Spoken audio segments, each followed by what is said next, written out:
BP हेरौँ के भएर लाग्दैन नभए त केही सोचेर नै हो कि त्यो। उहाँ दिदी चाहिँ ठिक्क समयमा आउनु भएको छ। आज उहाँको 8वटा जाँच पुरा हुँदैछ। वेट लिइसक्यौँ, अब हामी बिपी हेर्दैछौँ। कहाँ आफूलाई कहाँ डेलिभरी गराउने घर सल्लाह छ? खै त मैले भिडियो गराउनु सोचिरहेको छु। कस्तो कस्तो सल्लाह दिनुहुन्छ है आज त? अब जानलाई फेरिमा जानको लागि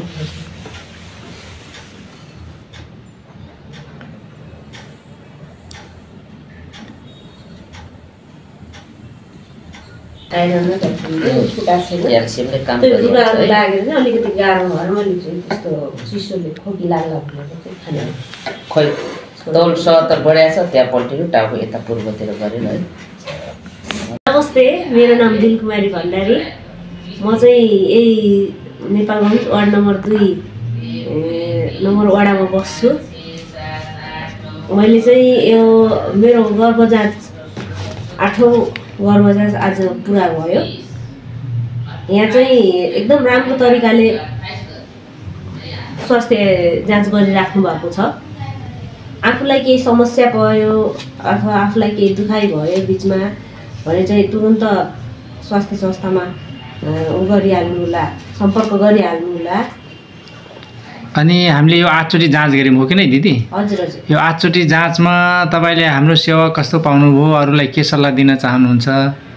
मलाई चाहिँ यहाँको सेवा एकदमै राम्रो लाग्यो, किनभने यहाँको म्याम हुनुहुन्छ, यहाँको सिस्टर, उहाँले चाहिँ सल्लाह एकदम राम्रो तरिकाले दिइराख्नु भएको छ।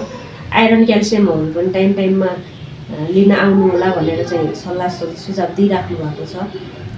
टाइममा बोलाएको टाइममा म पनि आइरहेको छु।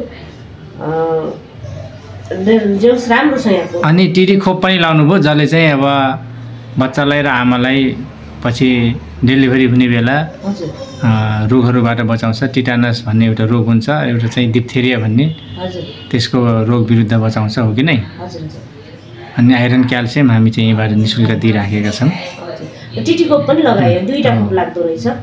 एउटा चाहिँ असारको 6 गतिमा लगाइयो, अर्को चाहिँ साउन 6 गतिमा लगाइयो। हजुरको यो पहिलो गर्भवती भएको कारणले गर्दा 2टा लाग्यो। हजुर। त्यसपछिको प्रत्येक गर्भमा हामी एउटा सुई लगाउँछौँ टिडी खोप। हजुर। र अर्को चाहिँ हामी अल्बिन्डाजोल दिन्छौँ, जुकाको औषधि 3 महिना पुरा भएपछि। हजुर, त्यो पनि खाइयो। अब यो भिडियो हेरेर बस्ने दर्शकहरूलाई के सल्लाह दिन चाहनुहुन्छ?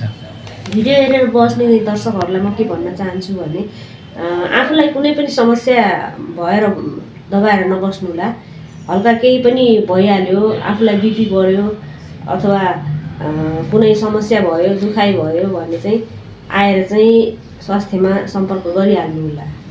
अरू बेला चाहिँ बोलाएको टाइममा आउने र बोलाएको टाइम बाहेकको जुन बेला पनि आउन सक्यो आफूलाई स्वास्थ्य समस्या भयो। हजुर, बोलाएको टाइममा त अनिवार्य आउनै पर्यो होइन, अनिवार्य आउन नै पर्यो।